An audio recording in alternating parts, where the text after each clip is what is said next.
Well, good morning, everybody. It's really great to be back in Rockford, back at Mount Olive, and see everybody again. As you may know and have heard, I am working with the LCMS as a missionary, and the LCMS has 5 different regions where they work in the world, where they have mission work. The first is the North American region, that's in yellow. And then we have the Latin American region, the Eurasia region, the Africa region, and then the Asia region. And I am in the Eurasia region, that's up there in blue. And I work specifically in Germany, and even more specifically in the state of Saxony. And I'm based in Leipzig, and then we also have outreach centers and programs in the city of Chemnitz, which, if you look over here, there's Leipzig, and then a little bit south is Chemnitz. Chemnitz is just about an hour south of Leipzig, and that's where we do some of our other outreach ministry. So the church in Leipzig, where we're based at, is called St. Lukaskirche, and the congregation, though, is called Trinity Congregation. The church itself has a lot of history, and so we can't change the name to our to our congregation name like we're kind of used to doing here in the States. So it's St. Lucas Church, but the Trinity Congregation worships there. And the congregation is a congregation of our partner church in Germany. So the LCMS is partnered with die Selbstständige Evangelisch-Lutherische Kirche, or ZELK, which is a lot easier to say. And so the ZELK was able to buy this church from the state. It was very run down. It was empty because of where Leipzig is. It was under communist rule, and so during the communist period, the churches just kind of really fell into disrepair. And so now the German Historical Society is working on kind of restoring these kinds of places, and so we get a lot of help. Our congregation gets a lot of help from the German Historical Society in renovating the church. So they first moved to this place in about 2015, and it's getting close to being fully renovated and restored. So they've just got a few side windows now to do. But this is what it looks like on the inside, and this is where we worship on Sundays, and we offer a lot of different things. So at 9:30 in the morning, we have a German language service led by the ZELK pastor that was called to that congregation, the Trinity congregation. And then at noon, our mission pastor, a second pastor who is called to the congregation specifically to work in missions, he'll lead our Persian-speaking service. And Persian is the language that most of the refugees that we work with in Leipzig speak. And so those people then come from either Iran, where in their language they call it Farsi, or Afghanistan, and they call it Dari in their language. But we call it Persian to build community and unity within our congregation. So those are the two kinds of services that we offer, and we open our church for a lot of different times, but we try to also build unity within both of those congregations. So once a month we have a combined church service where both sides of the congregation come together, and so at this service. We use both German and Persian. And this is kind of the slides, what they look like when we worship at those times. Or really, for the Persian service, the slides will always look like this. So we don't have hymnals for the Persians because they don't have we don't have those printed yet or finished yet. But we're working towards that. We're hoping to get there someday.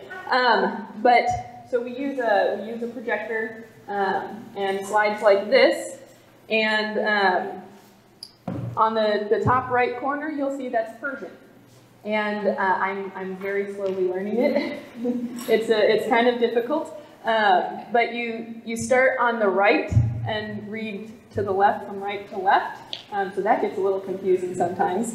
I also learned recently, we found some old song books from Persia or from Iran, and when they have the music written out, it's completely backwards as well. So like the clefs are on the right side instead of the left side, and you have to read it backwards, and it gets really confusing when you do that. So for those of us who do get a little bit more confused and maybe can't speak Persian as well as a native, then we transliterate. We use the Latin letters. So that's up there. And that's just translating into the Latin letters what the Persian is, so that we can all sing and say the things with everybody if that's that part of the service. And then we also have the German translation, exact same thing as what is being said in Persian, just in German. And then we also have English, because we do live stream our services, our Persian services. And we found during the pandemic that a lot of people from English-speaking countries were watching these, and even some non-English-speaking countries, but they spoke English, and they would keep watching and wanted to participate that way in our church services. And so we've continued to add the English to our slides, and I translate the sermon from German into English every Sunday and put that online so that everybody can participate in some way, regardless of language that they speak. So this is, I'm sure you guys are reading the English. You can recognize this is part of our liturgy. And this is a big thing in the German church as well, is the Lutheran Liturgy.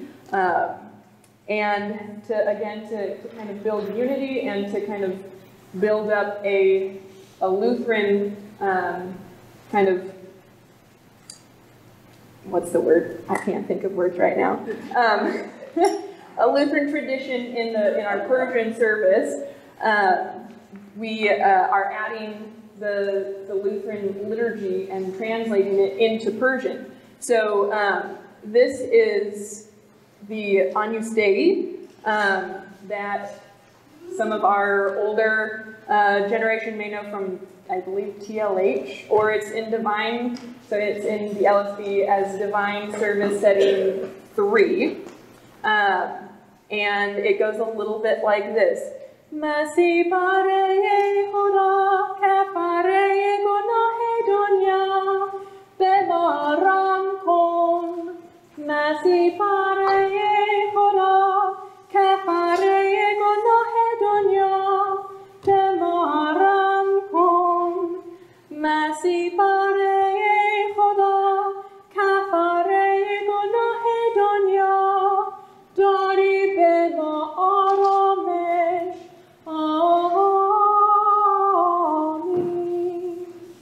So that's a little bit of taste that may sound familiar to you. I think we sing that version of the liturgy at least one Sunday in a month, maybe. But the Germans will recognize this. This is their traditional liturgy, sung liturgy that they do every Sunday. So when we're doing our combined service, or if we have visitors from the German congregation, they'll recognize that, and they can also then either sing along using the transliteration, or they can sing along in German. We also have, so I'm not the only LCMS missionary that's in Leipzig. We have Deaconess Kim Biltman is also there, and she's very, very musically talented, and so she's been there for about 4 years now, and she's been working with some of our other Persian refugees who are very, very excellent musicians in working on creating, adding the liturgy to our church services, but making it a little bit more Persian. And so that could look like, for example, the Nunc Dimittis. When we have it up on the screen, it looks just like this, but the tune will sound a little bit different. And it was the tune that we now use in our Persian services was actually written by one of our refugees. Which is a really neat thing to get them involved in kind of helping with the service and serving that way. We also open the church up not just on Sundays, but also at least once another time during the week on Wednesdays. We've started adding a Wednesday evening prayer service, very, very short, about 5 minutes.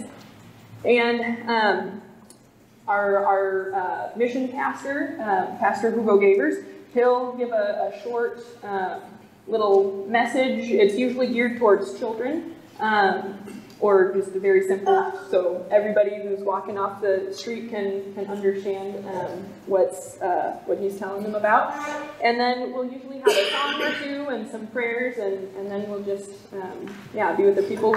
It's been really exciting. We've gotten several different families at different times. Sometimes we won't see these people again, but we've at least gotten to plant that seed and share about Jesus with them, so hopefully someday that'll blossom. We also have been contacted and opened our church to school groups that Germany is pretty secular right now, but there have been some teachers that are from the neighborhood that want to share with the kids a different side of Germany, and they'll come and they'll ask us to talk about what is this building here in the middle of our city? Why is it here? What's it all about? And so we get to tell the kids all about Jesus and why we're there. So in front of the church, I'm not sure if you can see it very well, but in this area, it's like a little park. And so a lot of people from the neighborhood gather. And the neighborhood where Lukaskirche is situated is a very, very poor neighborhood. A lot of the people are on welfare. So our ministry is not just with the refugees. We're also there to serve the Germans in our neighborhood. Because they are looking for something, they're looking for relationships, and we can give them kind of these relationships, friendships, and things, and at the same time we get to tell them, well, here's what you're missing Jesus. And so a lot of the things that we do just as outreach is we have coffee time on Wednesdays at noon usually. And so we'll bring coffee out from our outreach center, and we'll bring cookies or cake, or sometimes some of the older members of our congregation who live in the area will bake a cake and come and also help us with that outreach. But you meet all kinds of people doing this. We invite everybody who walks by to come and sit with us and enjoy a cup of coffee. And for example, this gentleman in the baseball cap over there on the right, he was walking by the church, and again, it was noon, and we invited him to come and sit down with us and have coffee, and he said, no, I can't. Well, of course you can. Cup of coffee, and said, no, you don't understand, I can't, I'm not, you don't want to sit with me, I can't, it's not. we said, well, of course you can come sit. We want you to come sit with us, talk with us. And turns out he was struggling with alcoholism. And he had already had several beers that day. He was already on another one. And just didn't feel like he was worthy enough to come sit with us.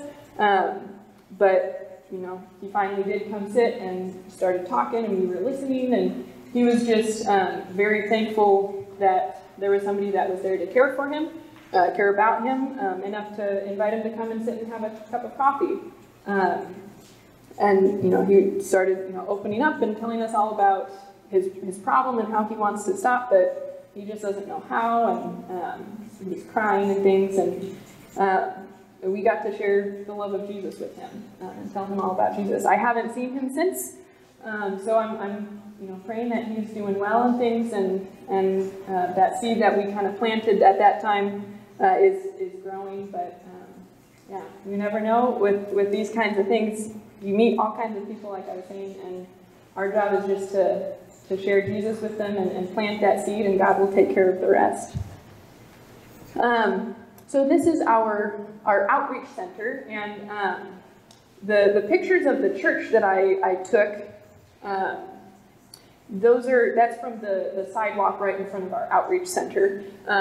And so this picture is on the sidewalk in front of the church. So we're right across the street from each other, which is really, really nice. And we call our outreach center the bridge. And so we're trying to lead people to our bridge of Jesus, who is our Savior and builds that relationship for us. So we open our outreach center at least a couple times during the week. With the pandemic, it's been a little crazy. We've not been able to do as much as we wanted to or were able to when I first arrived there in July. And when I go back, I'm hoping we are able to fully reopen again.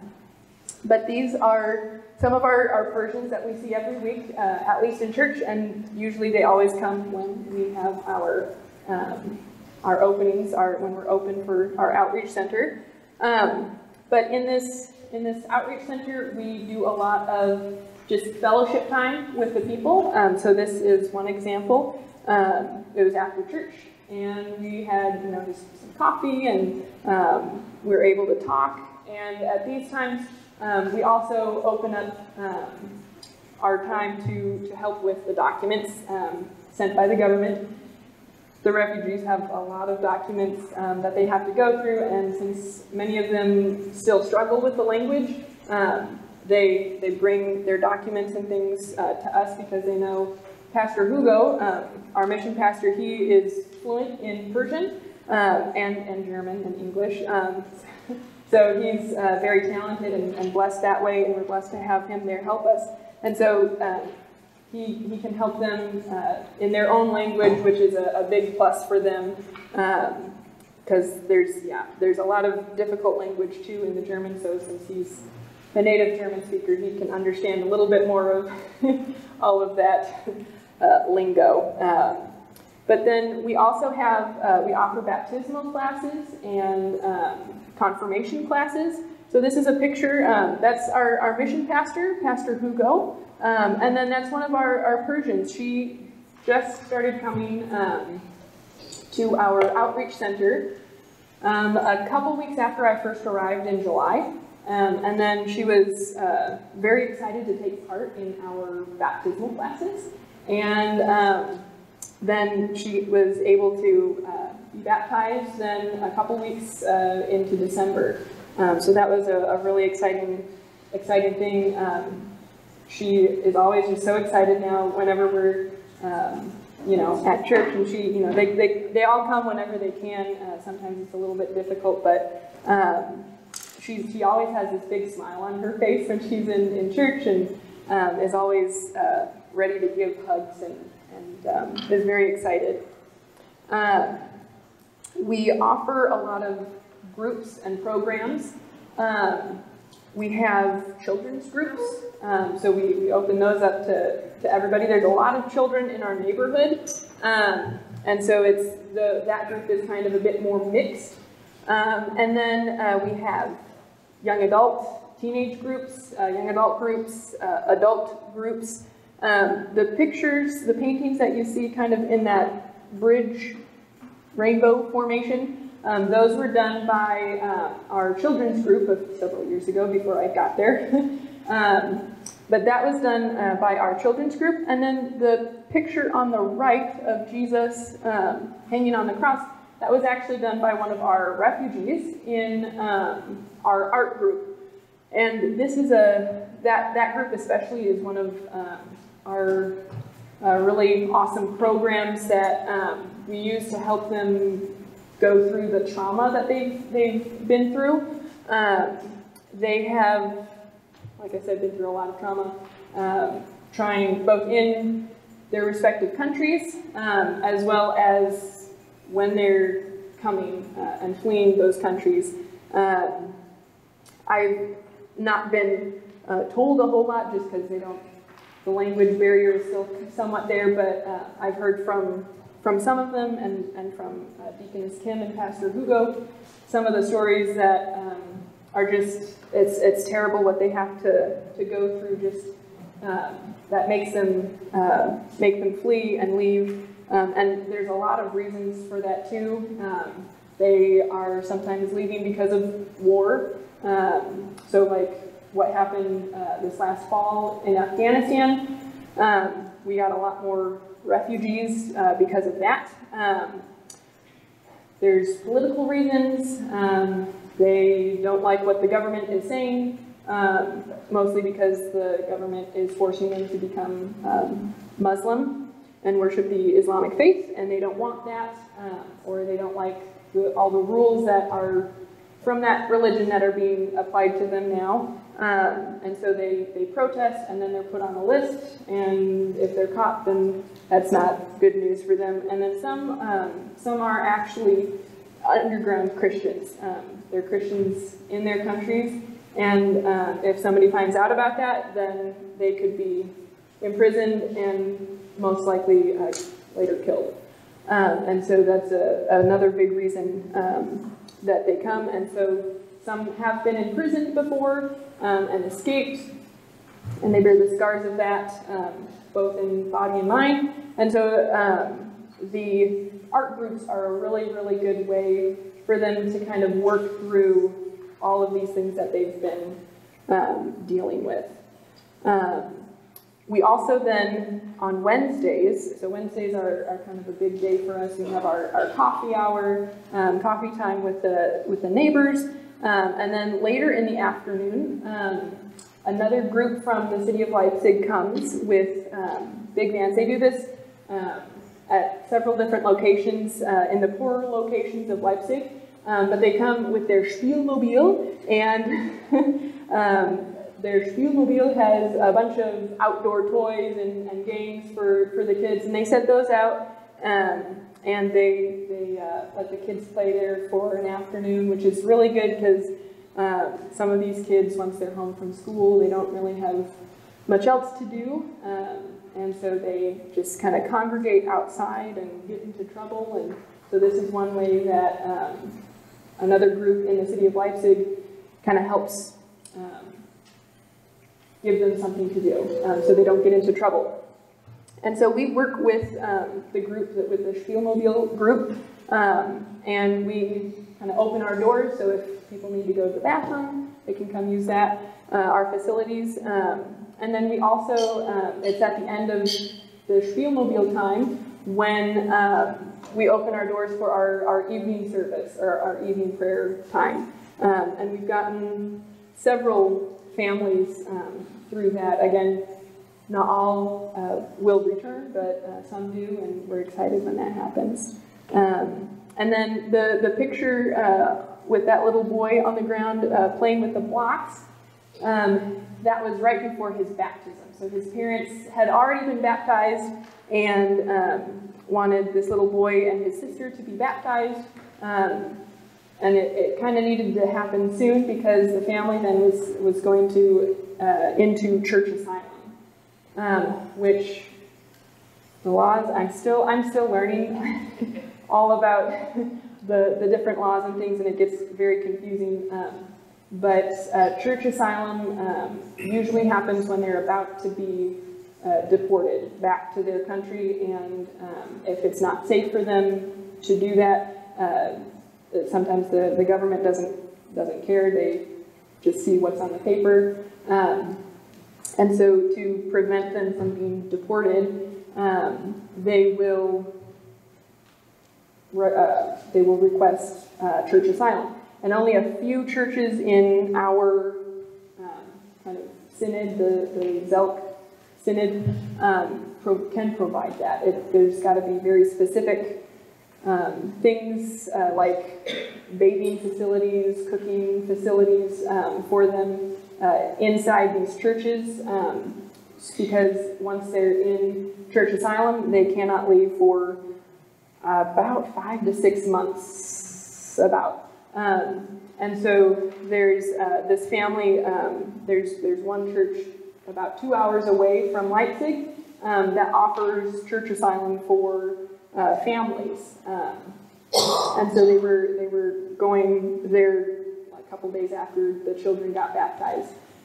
There's another place in near Berlin, one of our church congregations in the Zelk, that offers church asylum for young men. And it's in these places then, because they're there all day, every day for the next 5 to 6 months, then the church provides everything for them, like food and other necessities. And then they also get to take part in church activities like Bible studies and baptismal classes, and sometimes even language classes are offered. So that's some of the things that we get to help with in our church body in Germany. So part of fellowship, and I think we all know this here, at least in our Lutheran traditions, food is very important. And food, having a meal together is a very important thing for the Persian culture. We were very grateful. An older woman from the German speaking part of the congregation had to move into a nursing home, and so she donated her kitchen to us. So we got a new kitchen, which is really good because we make a lot of meals and a lot of food with the refugees. So I've gotten to try a lot of different foods. They eat a lot of rice and bread, naan, and lamb or chicken or things like that. I've also learned as a guest, you are given a special part of the meal called tadik. And tadik is kind of like a hard crust on the bottom of your rice. So what may looks over here, that's tadik. It may look a little burned, but I learned it's not, and you should eat it if you're trying to be polite. So that's a very special part of the meal that is given only to guests. And yeah, so those are kind of the things that you learn, you pick up along the way so that you don't give offense to anybody. Another important part of Persian culture and hospitality is tea. And drinking tea with somebody. And so chai is always offered the very first thing when you walk into somebody's house or apartment, and you take off your shoes, and the first question is, would you like some tea? And it's very important to say yes, thank you, even if it's usually boiling hot tea, also in the middle of summer, so you still have to, you still should take it, because that is also an important part of them being able to give you some hospitality and show you some kindness in return for the kindness that you're showing them. So that's a very important part of their culture. When the government allowed it, so with the pandemic and things, there were a lot of restrictions, but before the restrictions, increased in November. I was going weekly to a family, a mother and her adult daughter that had come, and they were struggling with learning the German language. Learning the German language is not required, but it really does help for them to get the right to stay in Germany. And so they were really struggling. They have some health problems because of what they've experienced. And so sometimes the trauma kind of is a blocker, but I would go every Friday to help them learn German. And that was kind of an all-day experience.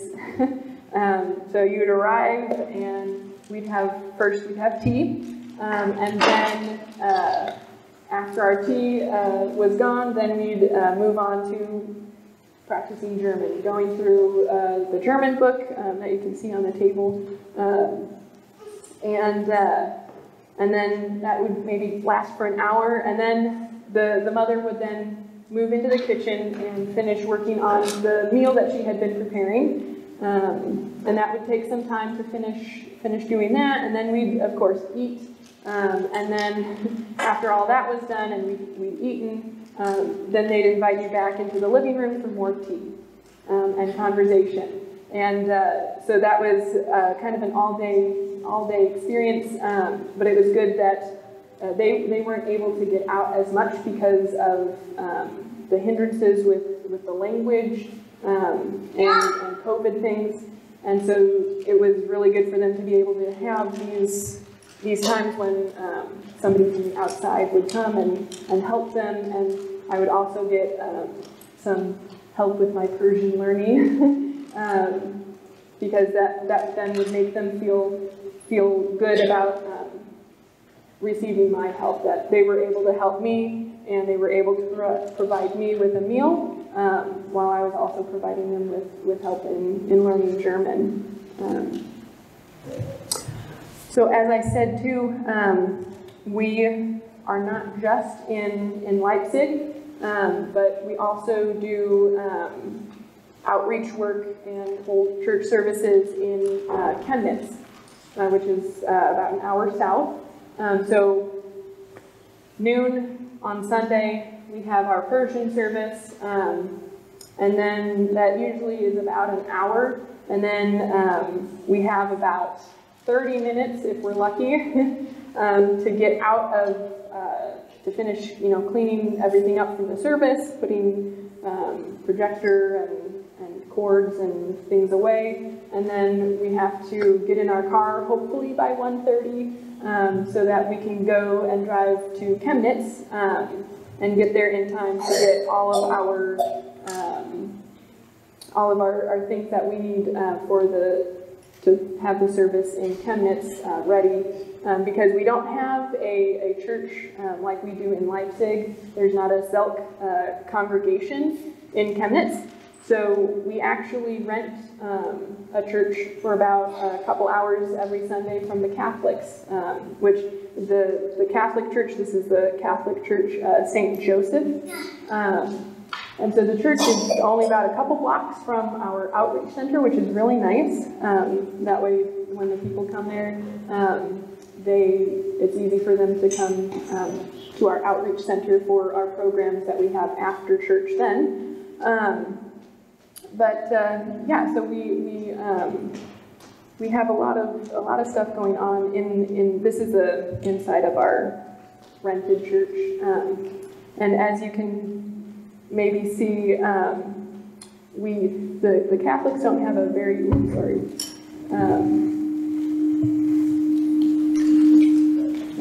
I'll move this way. See if that's better. Sorry. Better? Okay.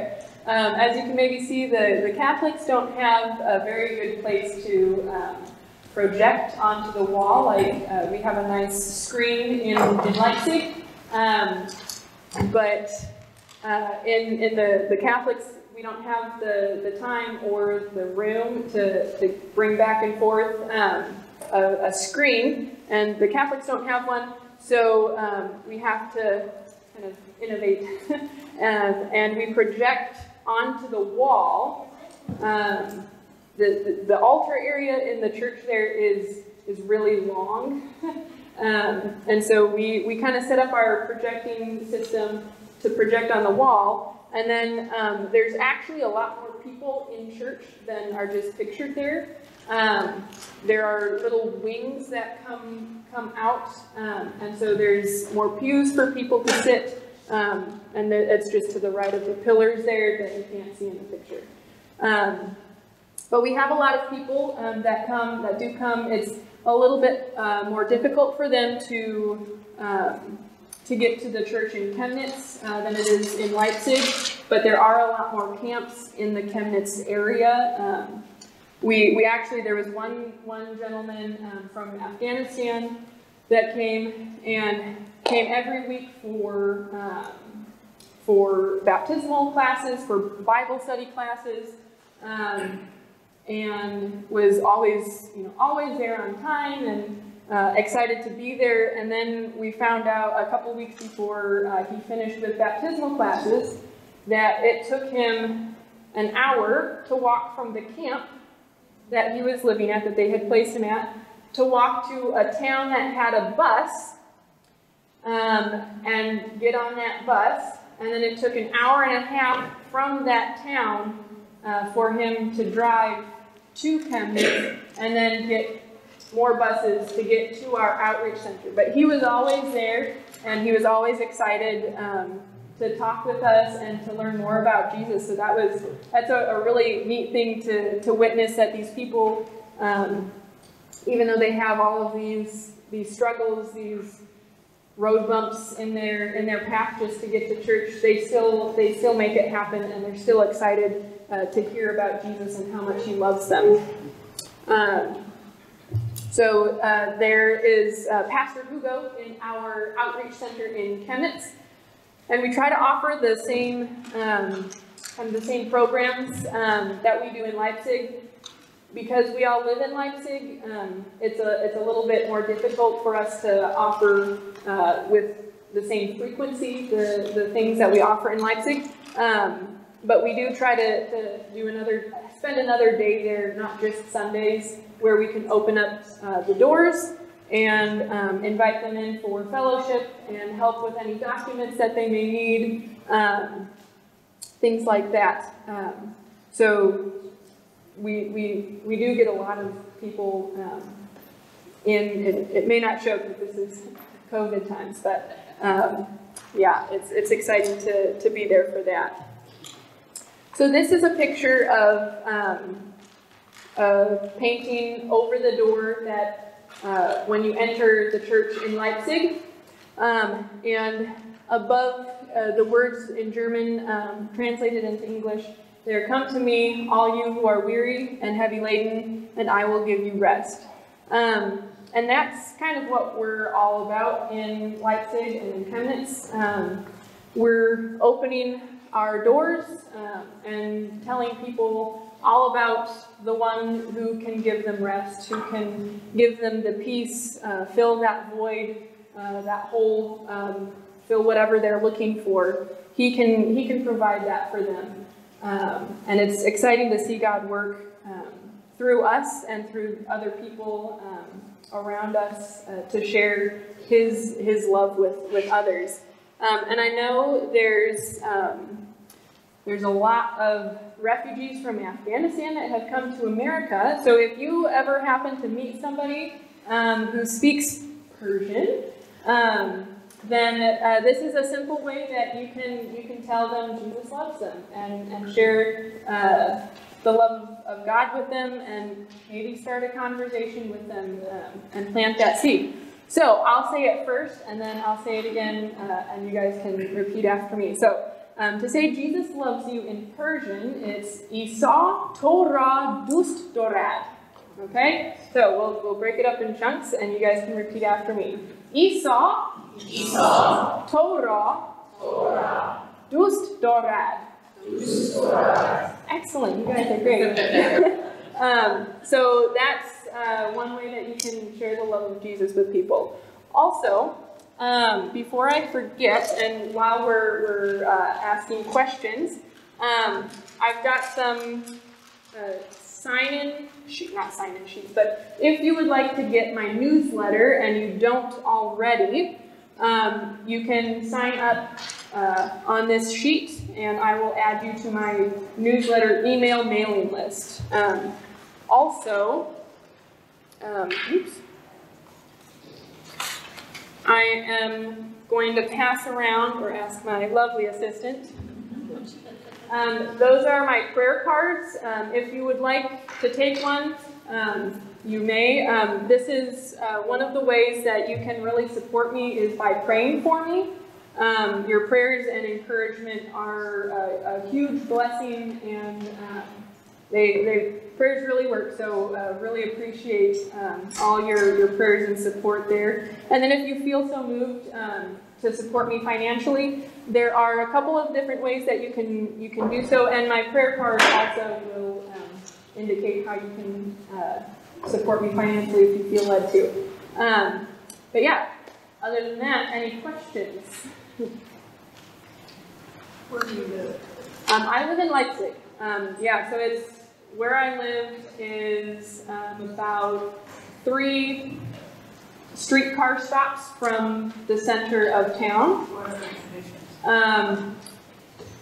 They're pretty decent. Yeah. If you go, so where I am, my apartment's kind of middle of the road there, I guess.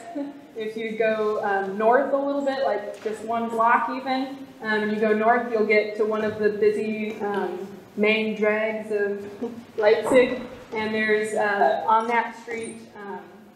You get kind of more of the poorer people. The job center is there. That's where all of the refugees and the welfare cases go to get help or get their money that the government is providing them. So there are some refugee homes.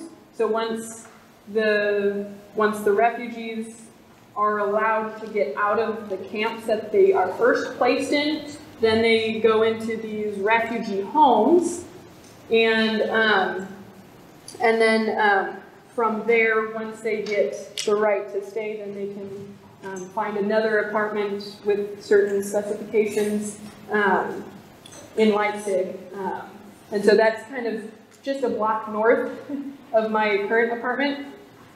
And then maybe a couple blocks south, you'll run into more richer neighborhoods.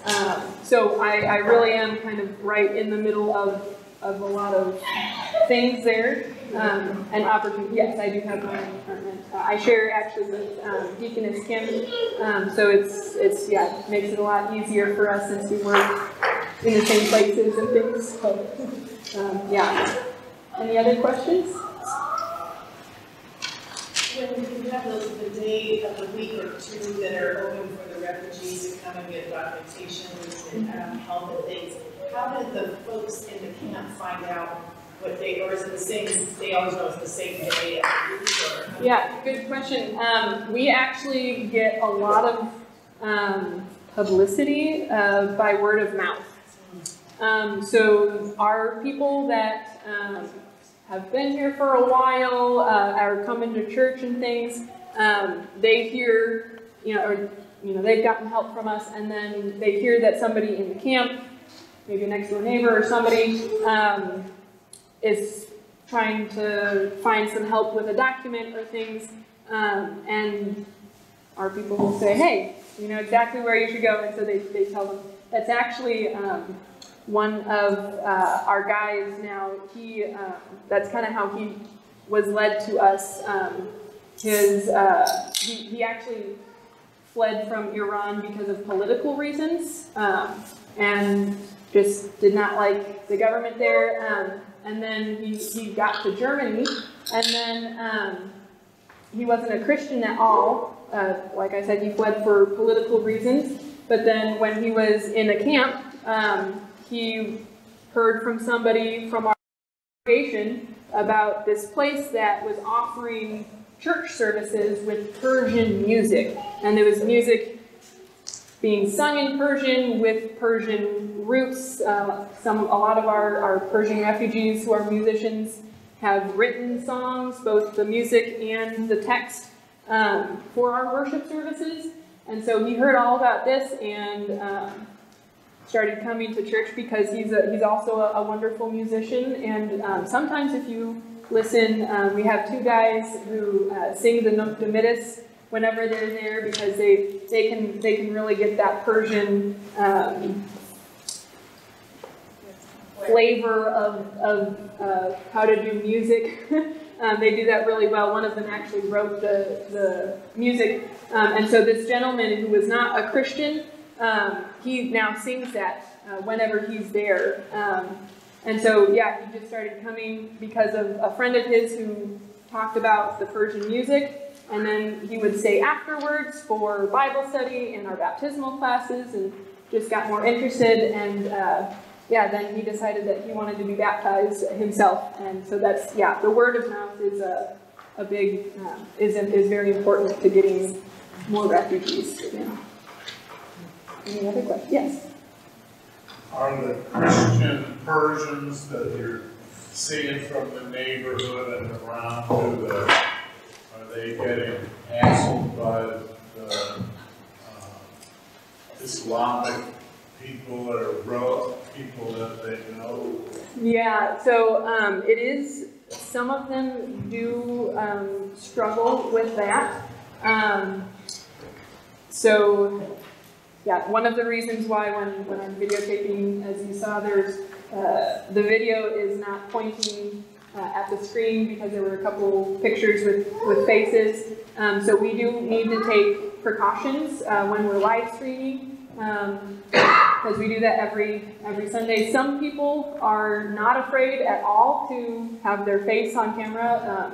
So like when we baptize people, we always ask, would you like us to cover the camera or are you fine? And there's a couple who actually I was able to be there for these two. And they were both, no, I don't want to hide myself. I don't care what the repercussions may be. But there are some that it may not be bad for them here in Germany, but it could be bad for their family who's still in Iran or Afghanistan if it's found out. So there's a lot of yeah, you got to be very delicate. There's also a family from Iraq. They speak Arabic, but the family that we help with, they live in a different city, and so we used to go and have services with them, but then they asked if we would stop coming because they were living in a house with other Arabic-speaking families, and they were getting some negative pushback because we would sing or try to sing Arabic Christian songs or songs in Arabic that are Christian, and their neighbors were hearing that and it was not good for them because of that. So there's still tensions with that, yeah. Any other questions? Or? I can't understand the beginning, but how big is the town? Are you in a smaller place where Yeah, so Leipzig is one of the biggest cities in Germany, especially on the eastern side. I don't know off the top of my head how big. It's a university city as well, and it's got a lot of history and things. It's bigger than Rockford, I believe. But yeah, it's pretty big. Chemnitz is a little smaller. It's also a university city, but not as well known as Leipzig. Forgot to mention too, another great Lutheran person coming from Leipzig. I know my mother is covering her face in shame. Johann Sebastian Bach lived and worked at another church. The church is no longer in fellowship with the LCMS, but we all know Bach loved being Lutheran and things. So his church that he lived in and worked at is in Leipzig as well, and he's buried at that church. And so it's a really great a city full of lots of history and meaning. So, yeah. Any other questions? Yeah. So, I mean, Germany, there's a lot of countries and stuff between Iraq, Iran and Afghanistan and that kind of thing. Those people who come into Germany. Is there anything about Germany that makes that, more attractive to go that far? Yeah. So, and that also gets a little bit tricky with, where the refugees are going to stay, and one of the reasons why we sometimes don't see people after a while because they get moved or something, or also another reason for them to go into church asylum is because, they don't come straight to Germany from Iran or Afghanistan. They come through, a lot of ours have come through Turkey and then into European Union countries, and a lot come through Greece and Italy because of the Mediterranean. And so then that gets a little hairy government-wise, because then the first place that a refugee is reported as stepping foot in the European Union, that is their country that they need to stay in until they get all of these rights as EU citizens, which takes a very, very long time.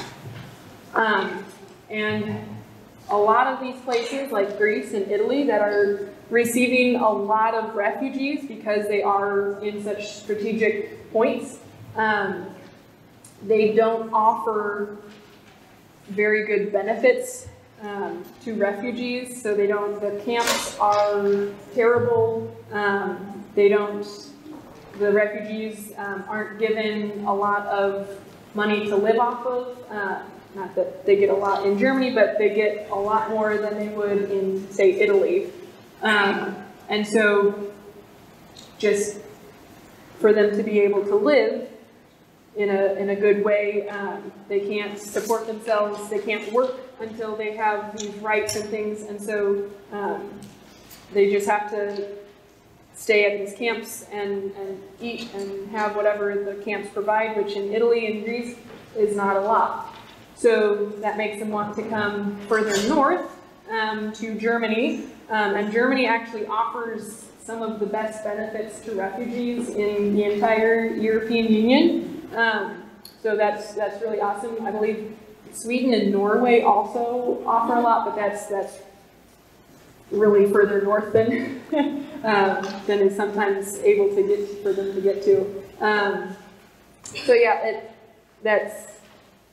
Germany is just, offers a lot of really good benefits, and if they can work it so that they don't have to report themselves as refugees to the police until they get to Germany and make that their first contact point, then they try to do that as much as they can. Otherwise, then with all of these, there's a lot of Dublin cases, which is the phrase that they use for people who have been reported first in, say, Italy or Greece, and then have made their way to Germany without the correct papers, without being allowed to do that. And so then there's a lot of court cases involving these Dublin cases where they may be sent back then to Italy or Greece or wherever they first landed in the European Union, which again, that's our church asylum will also help with that. So not just deporting back completely to Iran or Afghanistan, but to these other countries that don't offer as good of benefits as Germany. So, it gets very confusing. I'm still learning about all of these little intricacies, but yeah. What happens after the church sanctuary? So after that, then it kind of resets their clock. So then they're put into like a waiting period, which can last anywhere from like 2 to 4, 5, 6 years. And these waiting periods are also not good because you still don't have the full rights. You can't get as good of jobs as you could if you did have the right to stay. So it's a little bit better but it's not great. So yeah. You likely are very busy with all your missionary work. Do you get time to yourself, and what do you enjoy when you do? Yeah, we do get time. We try to carve out a little bit each week. But one of the things that I really like, I get to enjoy, like I said, the Bach Church. And each week on Friday and Saturday, not that I go every week, but they offer a motet that the Thomaner Boys Choir, which is a choir that has been in existence for about 800 years, and Bach was the leader of it when he was in Leipzig. So they offer these motets, these little concert church services at Bach's church every Friday and Saturday, and they're only €2 to get into, so I enjoy going to those. There's also my apartment that I'm living in now is only a couple blocks away from a huge forest park area. This park literally runs the length and more of Leipzig, so there's a lot of trails that you can go explore. There's a zoo that they offer in one of the little forested areas. They offer little outlooks into the zoo enclosures, and that's always fun. So yeah, I do get to enjoy some of the sights and sounds of Leipzig too. So, yeah, any other questions? Yeah. The family that you go there for, geographically, are they close to you? Do you get to see them? Yeah, good question. They're actually on the opposite side of Germany. I have been able, actually, it was a couple weeks, it just worked out so perfectly. A couple weeks after I arrived in Leipzig, they also came to a town that was close to Leipzig. And they knew I was in Germany and things, and so we got to meet up, and I'm hoping to go visit them sometime this summer, hopefully. But yeah, it's a little bit of a ways away. They're kind of northwest, towards the border with the Netherlands. So yeah, it's opposite. Yeah. Any other questions?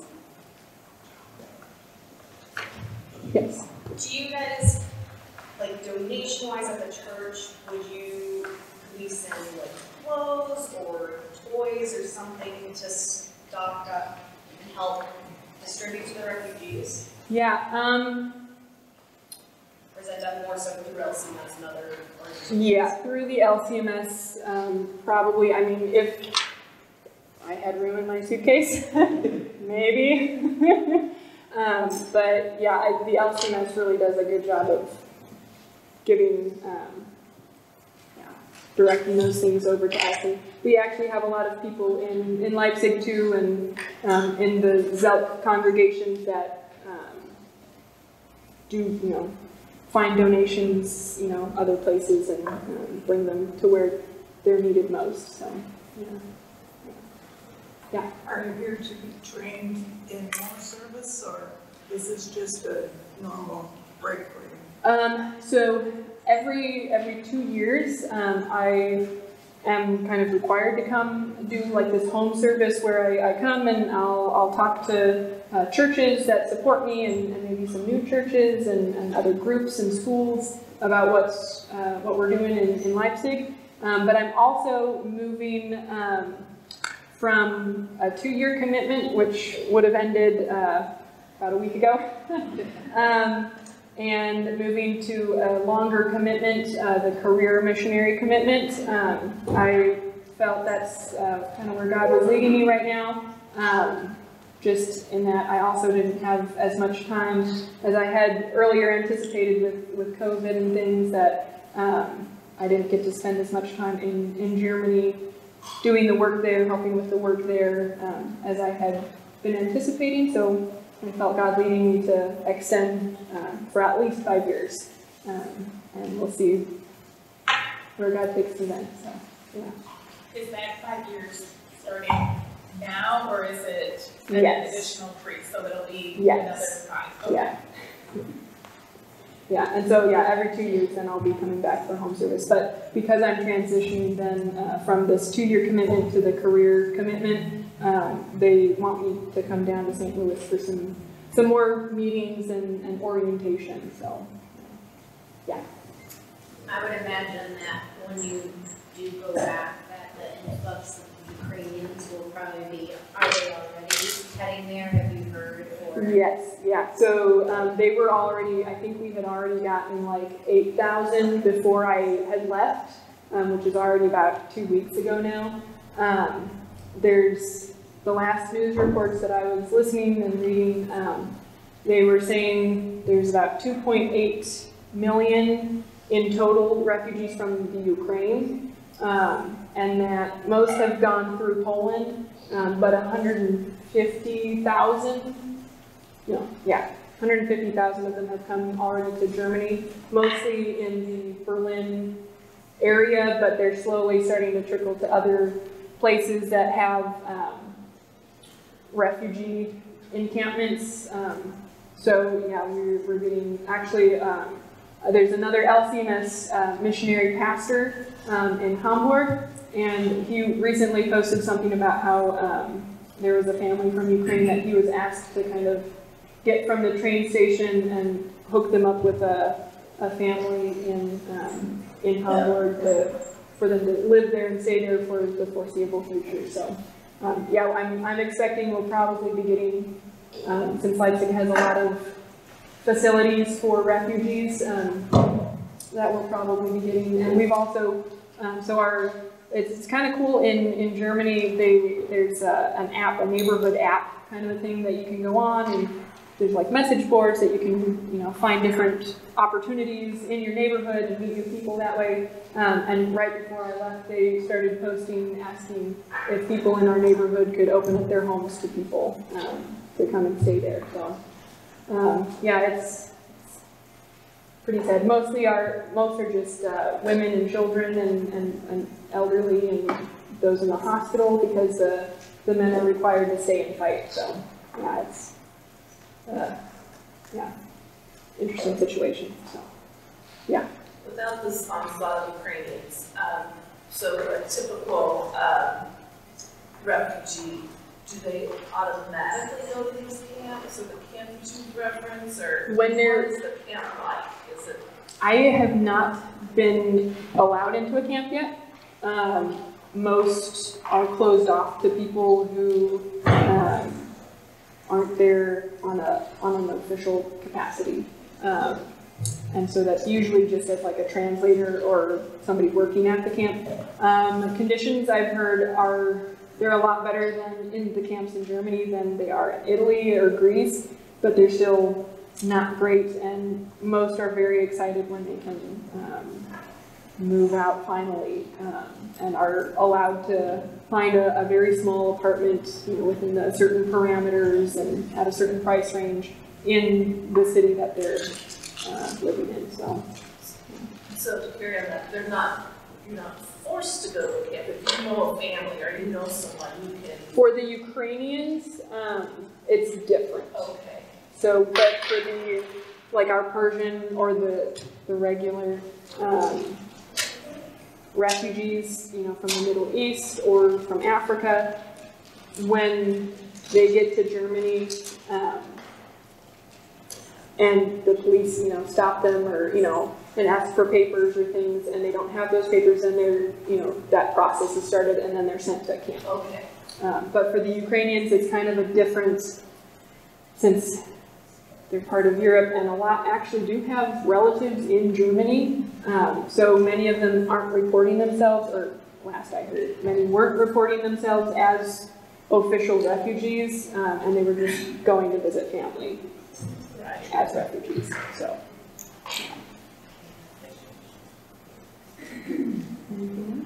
So you said it was a fairly large city, so I think of refugees coming in. I also think, is it a very high crime? Is there very little crime? Yeah, so like in our neighborhood, you often see the police just patrolling, doing their job and stuff. I feel very safe there. There is, you gotta make sure that you have your eyes on things. Like I never leave my computer or my purse out of sight or out of the vision of somebody that I trust.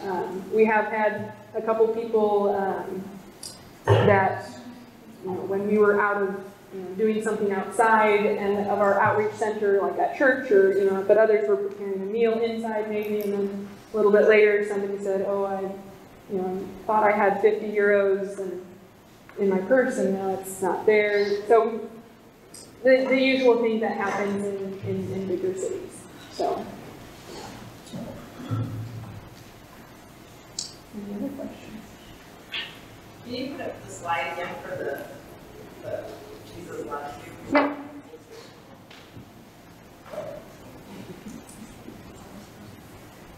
Yeah. All the kids can learn it too, and yeah, meet new friends that way too. So, yeah. Any other questions?